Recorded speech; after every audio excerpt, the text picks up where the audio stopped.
yéen ngeen dugg ci combat bi.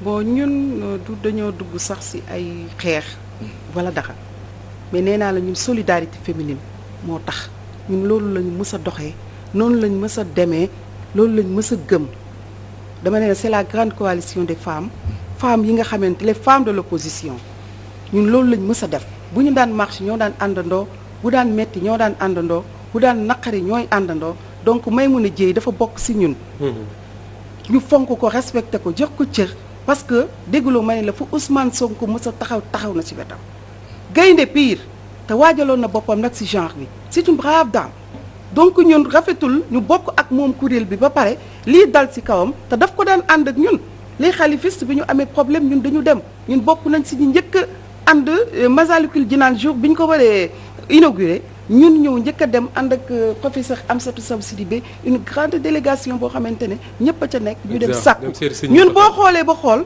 lu ñu mës a dugal ci suñu loxo ñaan ko suñu borom def na ci barke d'ailleurs loolu bi mu amee yàggul tuuti sëñ Mountakha dañu wax que ne daf ñu recevoir comme c'est pas possible ñu wax ko ci affaire u Khalifa Sall vraiment bunt yi nag ubbeeku j'ose le dire ici donc loolu moo tax ñun ñu àndandoo di ko defaat parce que Maimouna Dièye li ko war kese la def mooy sa leader yow Moustapha bu fekkonte ne yow dafa am loo jiite jigéen nekk sa wet nga xamante ne lu yëngu moo ko yëngal bis boo amee méttit dina ñëw bokk ko ak yow te jigéen gor la jigéen dafa gore te jigéen noonu lay def et puis ñun noonu la ñuy doxale ñun li ñuy ñaan mooy première dame laay njëkk a interpellé Marième Faye Sall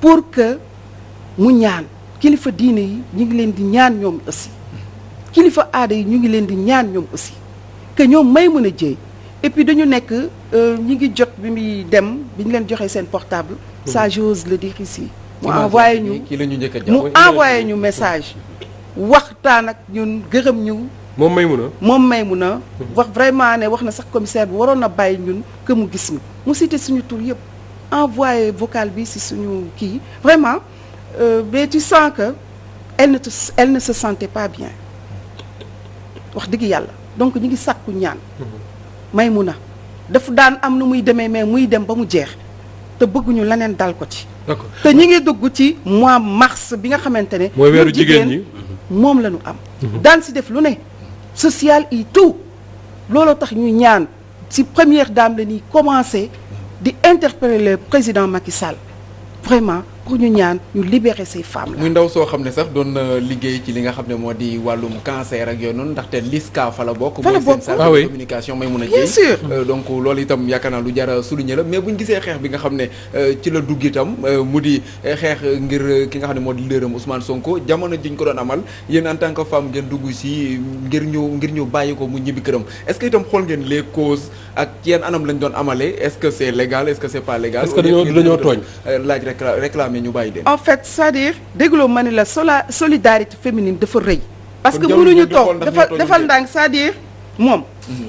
moom moo volontaire foofu génne na nag jikko Yacine Boubou bi génne suñu brave femmes yi nga xamante ne ñoom la ñuy koy tey mooy sama moroom ñii duma leen jiite ñu nekk ci benn guuta boo xam ne ñu ngi ciy dugg mate toog croiser sama bras loolu boo ko defee doo gor ñun itam loolu moo ñu ci dugal ñu ànd ak moom.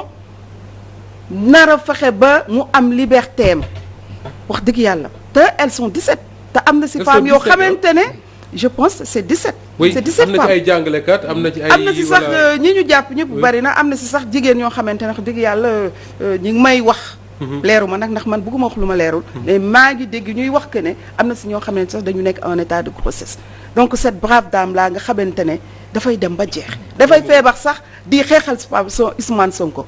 et droit am le plus absolu parce que li mu jiite la et li mu bëgg la aussi. am vision du yoon Covid-19. du yoon moo da dégg may na dañoo sàkku ñaan pour que ñu libérer leen jigéen dégguloo li ma la wax ni jigéen kenn amul droit li droit wax nga teggi ko teg ko fële. amuñu boobu droit man aussi ni mu metti dañuy wax dëgg. te yàlla tax bien sûr. amuñu droit ñu wax ñu bu leen def rassemblement ñu def ko.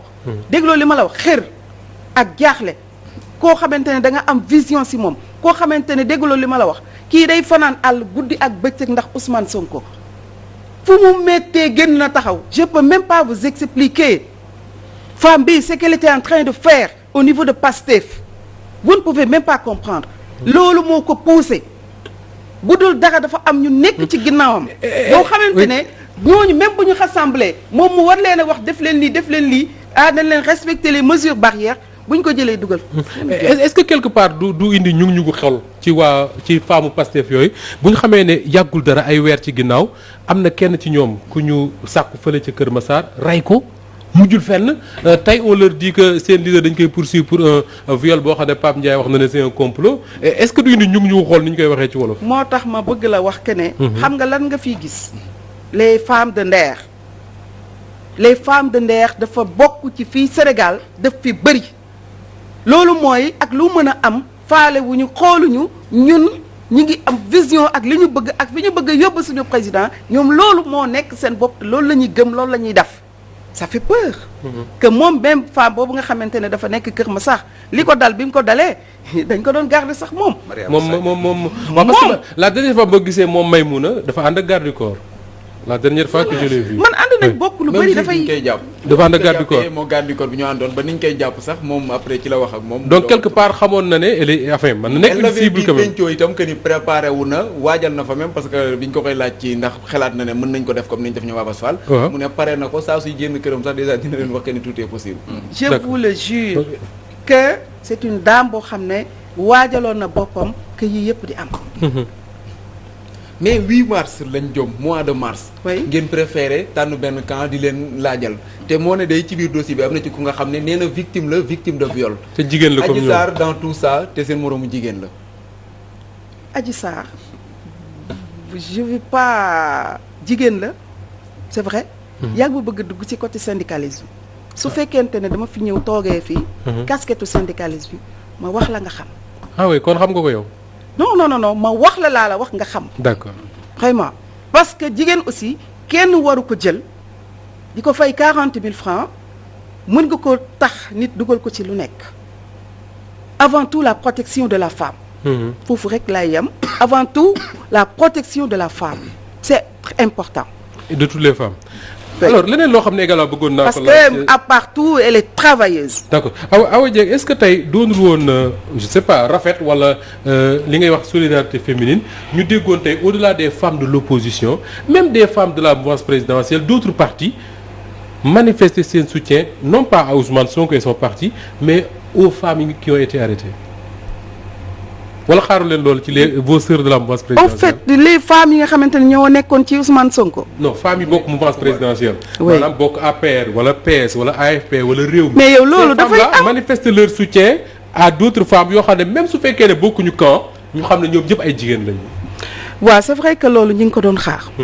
parce que soo gisee démb ñi nga xamante ne ñoo nekkul ñëpp ñoo nekk. am na benn nit bu ko wax nekkul ñëpp ñoo bëgg Ousmane Sonko nekkul ñëpp ñoo xamante ñoo ànd ak Ousmane Sonko nekkul ñëpp ñoo bokk ak ñi nga xamante ne dañu am ay lien ay relation ak waa Ousmane Sonko non mais dafa ne dañ ko def parce que jigéen la assemblée des fois nga gis fa loo xamante ne góor ak jigéen ñu wax benn affaire boo xam ne góor opposition jigéenu opposition ak jigéen dafa am loo xam ne dama si dugg loo xam ne jigéen yi nekk au pouvoir ak jigéen yi xam ne opposition lañ nekk ñoom ñëpp ñoo àndandoo voté loolu. d'accord très bien bokkuma ci waruma ci wax nii parce que du sujet boobu lañ ñu dugalee. mais loolu au moins gis naa ko rafetlu ko tey doon na rafet wax dëgg yàlla ñu xam ne Maymouna même bu doon keneen na dañ ko wax rek ñëw soutenir. te li mu def yëfi gox te li mu def yëfu responsable te li mu def aussi di nga toll foo xamante ne. ginnaaw communiqué bi parce que ci bind rek la yam ginnaaw bind boobule lan mooy nekk prochaine étape yi nga xam ne moom la seen kuréel googu leen fa. waaw ñun nag xam nga dañu am kilifa. professeur Amsatou Sow Sidibé Hélène Tine ak les honorables députés ñeneen ñi nga xamante ne nag dañuy saytu dañuy waxtaan suñu biir on se respecte très bien kenn amul droit dem wax fa loo xamante ne diisoo woo ko ñun noonu la ñuy def et on est très organisé ñu nekk suñu ay aînés yoo xamante ne dañuy tett si lu bari formé ñu encadré ñu ba nga xamante ne kenn ñemewul def loo xam ne déedéet. d'accord am na leneen loo xam ne xëy na ñu ngi ko war a def mais da ngay def lii te ñu ngi ñaan ci suñu communiqué boobu wax dëgg yàlla nit ñu baax ñi kilifa diine yi ak li ma wax surtout la première dame Marième Faye Sall ñu ñaan pour que vraiment la libération de ces braves dames ñu ñibbi seen kër comme li nga xamante ne moo dal ñoom Dame Mbodj ñu bàyyi leen ci dem vraiment 8 mars bi tey la commencé 1er mars bu ñu sañoon vraiment tey jii nag ñu fanaani seen kër nag Pape ñu wax ci beneen sujet parce que waxtu bi mi ngi ñuy dàq bu baax a baax dafa am boo xam ne man noonu laa ko gisee ci site internet yeeg ci réseaux sociaux yi benn waaye nee nañ bu toog ci benn télévision wax ne gendarme yi ñoom ñoo wax Adji Sarr bu mu njëkkee ñëw porte fa plainte ñu ne ko demal nga wuti preuve ne dañ laa violé ñu bari wax ne gendarme yi kon mën nañoo jàpp ne bu fekkee viol am na ñoom ñoo ne ko demal ñu violé waat la pour preuve am. waaw xam nga loolu dama ci bind. mais nga même rek ma jox kii benn message bi ñu ma jox léegi. c'est un juriste sénégalais bu nekk à Lausanne à l'université de Lausanne. Babacar Mané. nee na il te remercie et il loue ton